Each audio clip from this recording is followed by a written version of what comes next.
Hello everyone, welcome to best kitchen at company. मी प्रज्ञा. तर आज आपण आलोय आपण काठी गल्लीच्या साईटमध्ये, जिथे आपण पूर्ण एक किचन ट्रॉली ऑर्गनाइज केली आहे, ज्यामध्ये की आता मोस्टली आपण आधीचे पण व्हिडिओज बघितले असतील किंवा फर्स्ट व्ह्यूवर असाल तर आधीच्या व्हिडिओजमध्ये मी मोस्टली दाखवले, जसे की आपल्या 5 नेसेसरी बास्केट आपण प्लॅन केल्या पाहिजेत. चॅनल्सचे मी टाईप दाखवले आहेत. तर नेहमी मी तुम्हाला सांगत येत असते की क्वाड्रा चॅनल असा असतो किंवा टेलिस्कोपी चॅनल तर आपण बघतो. तर आज आपण डायरेक्टली लाईव्ह मध्ये बघूया की क्वाड्रा चॅनलची पूर्ण किचनची ट्रॉली कशी ऑर्गनाइज केली जाते. तर सर्वात आधी जसे आपल्या 5 नेसेसरी बास्केट्स असतात, तशी ही कप सॉसर. आता चॅनल्स मध्ये डिफरंट काय असतो, क्वाड्रा मीन्स काय, टेलिस्कोपी मीन्स काय. जर तुम्ही तुमच्या घरामध्ये किचन ट्रॉली प्लॅन करत असणार तर ह्या गोष्टी लक्षात घ्या. टेलिस्कोपी चॅनल जे असतात ते आउटर साइडने असे आपल्याला शो होतात, बट क्वाड्रा चॅनल जे काही असतात ते इनर साइडने असतात. क्वाड्रा चॅनलची वेट कॅपॅसिटी ही जास्त असते. जसं की सेम आपली बास्केट आहे ती मुव्हेबल आहे, तुम्ही रिमूव्ह करू शकता. रिमूव्ह करून, वॉश करून, त्याला ड्राय करून परत तुम्ही पुन्हा रियूज करू शकता. हे चॅनल सॉफ्ट क्लोजिंग असतात आणि ह्यांची वेट कॅपॅसिटी कंपॅरेटिव्ह टेलिस्कोपी चॅनल पेक्षा जास्त असते. आता हा आला थाली सेक्शन. नेहमीच्या थाली सेक्शन मध्ये आपण बघतो की तिथे तुम्हाला साईज ही कमी असते, किंवा थाली जी आपण स्टोअर करतो की तिथे आपण एक 30 किंवा 35 पर्यंत थाली स्टोअर करू शकतो. बट ज्यावेळेस तुम्ही क्वाड्रा चॅनल्सचं किचन ट्रॉली करतात तर ही जी थाली सेक्शनची बास्केट असते त्यामध्ये मोस्टली एक 50 पर्यंत थालीज तुम्ही इझिली स्टोअर करू शकता.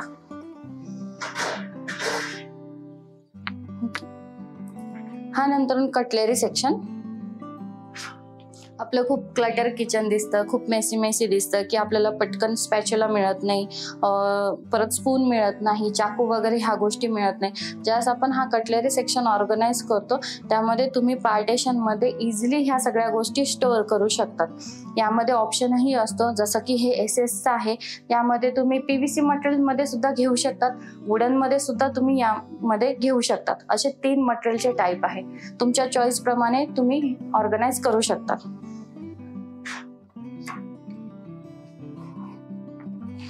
इथे बघू शकतात तुम्ही, हा एक आला आपला प्लेन बास्केट, छोटी प्लेन बास्केट. छोटे आपले पातेले वगैरे असतात किंवा काही छोट्या वाट्या असतात, त्या तुम्ही इथे इझिली ऑर्गनाइज करू शकता.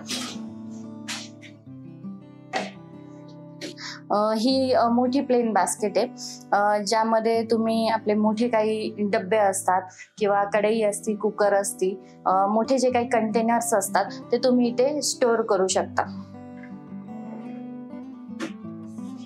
आता जसं की मी तुम्हाला सांगितलं की मोस्टली जो आपला एल कॉर्नर असतो तो वेस्ट जातो, किंवा त्यामध्ये पार्टेशन किंवा कडप्प्याचे पार्टेशन येतात, त्यामुळे आपल्याला ते इझिली यूज करता येत नाही. तर यामध्ये तुम्ही भरपूर ऑप्शन्स आहेत आपल्याकडे. एक 360 डिग्रीचा तुम्ही कॉर्नर घेऊ शकतात, त्यानंतर मॅजिक कॉर्नर घेऊ शकतात, व्हील ट्रॉली घेऊ शकतात, नंतरून स्विंग ट्रे घेऊ शकतात. बट आपल्या बजेटच्या अकॉर्डिंग आपण ह्या गोष्टी ऑर्गनाइज करू शकतो.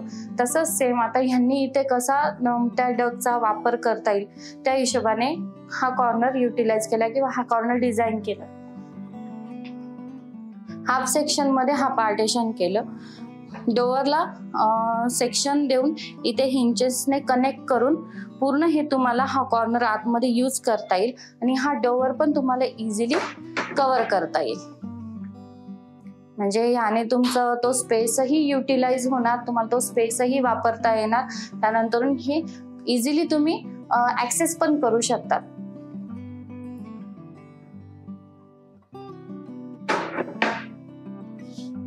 नॉर्मली एक शटर देऊन दुसरा आपण पार्टेशन कव्हर करून घेतलंय. सिंकच्या खाली पण नॉर्मल 2 शटर्सने आपण ऑर्गनाइज केलं आणि तो पण एरिया पूर्ण कव्हर केला. आता आपण मटेरियल बघू. आपण जे काही मटेरियल इथे वापरलं आहे, तर सर्वात आधी पाणी. आपण किचनमध्ये मोस्टली मॉइश्चरचं प्रमाण जास्त असल्यामुळे आपण इथे बॉइलिंग वॉटरप्रूफचाच प्लाय प्रेफर करतो. कंपॅरेटिव्हली MDF प्लाय असेल किंवा भुसा पार्टिकलचा प्लाय असेल त्याच्यापेक्षा हा प्लाय जरा बेटर क्वालिटीचा असतो. मीन्स MDFचा प्लाय पाण्याचा संपर्क झाला तो ऑब्व्हियसली फुगतो, क्लायमेटनुसार तो खराब होतो. परत भुसाचा प्लाय सुद्धा लगेचच खराब होतो, त्यावर हिंचेस प्रॉपर बसत नाही, परत हँडल्स असतात ते हँडल्स प्रॉपर स्टिक होत नाही. तर नक्कीच तुम्ही इथे बॉइलिंग वॉटर प्रूफचा प्लाय यूज करावा. त्यानंतर हँडल्स. आता हँडल्समध्ये आपण मोस्टली बघतो की डी टाईप्स हँडल्स असतात, डी टाईप्स हँडल्स असतात की जे पॅनलला आउटर साईडने लॅमिनेटला आपण स्टिक करतो. तर त्याचा ड्रॉबॅक असा असतो की कालांतराने ते हँडल प्लायला सोडत जातात, म्हणजे लूज होत जातात. तर अशा वेळेस तुम्ही काय केलं पाहिजे की हे एसएसचे पूर्ण टॉपेजचे हँडल्स आहेत, जसं की हँडल्सचे ऑप्शन्स आहेत आपल्याकडे, की जसं आता हा एसएसचा पूर्ण हँडल आहे, फुल टॉपेजचा हँडल आहे. यामध्ये तुम्ही ब्लॅकही घेऊ शकतात, रोज गोल्ड मध्येही घेऊ शकतात. त्यानंतर एक फुल ग्रिपचे पण हँडल्स असतात, ते पण तुम्ही इथे प्लॅन करू शकतात. आता मटेरियल. आता हे जे आउटर साइडने जे काही लॅमिनेट वापरलंय आपण, हे स्पेशल लॅमिनेट, हाय ग्लोसी लॅमिनेट यूज केलेलं आहे. विथ टेक्स्चर मध्ये आहे हे पूर्ण लॅमिनेट, आणि एक ब्लॅक आणि व्हाईटच्या शेडमध्ये, म्हणजे एक ग्रे कलरच्या मार्बल फिनिशच्या शेडमध्ये आपण हे पूर्ण लॅमिनेट यूज केलेले आहे. जर तुम्ही आमचे फर्स्ट व्ह्यूवर असणार, अजून तुम्ही आमच्या चॅनलला सबस्क्राईब नाही केलं तर आमच्या चॅनलला लवकरच सबस्क्राईब करा, लाईक करा, आणि जेवढं हवं तुम्ही शेअर करू शकतात. आत्तासाठी एवढंच. भेटूया नवीन इन्फॉर्मेशन सोबत नवीन व्हिडिओमध्ये. Bye bye.